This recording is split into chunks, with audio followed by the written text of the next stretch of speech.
In this video, I'm going to show you how to fix FanDuel location error. Now, there's multiple reasons why this could be happening. The first thing you want to do is you want to make sure that you do give your device permission in order to actually use the location for FanDuel. So if you haven't done that already, then what you need to do is you need to open up your device settings. This process is going to be relatively similar regardless of whether you're on iOS or Android. And you just want to go to the search bar and just look up apps right over here and select on apps right over here. And now what you want to do is you want to go ahead and wait for the list of all the applications on your device to appear, and you just need to go ahead and look for FanDuel. Once again, FanDuel needs to have this permission in order to actually verify where you actually are, because the thing is, not every state is going to have FanDuel actually work or be supported. So just look up FanDuel Sportsbook, select on permissions, make sure that location is turned on, and that is definitely the most important ones. So another reason why you could be getting this issue is due to the fact that you live in a state where FanDuel isn't supported. Now, there are many states out there where it's not supported, and you must be physically located in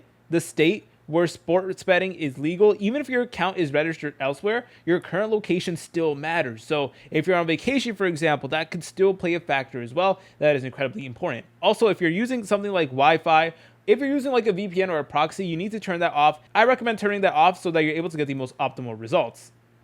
Now, this is one of those situations where there isn't a single cookie cutter solution, but if you guys have any other ideas or suggestions, please let me know in the comment section down below and in the pinned comment.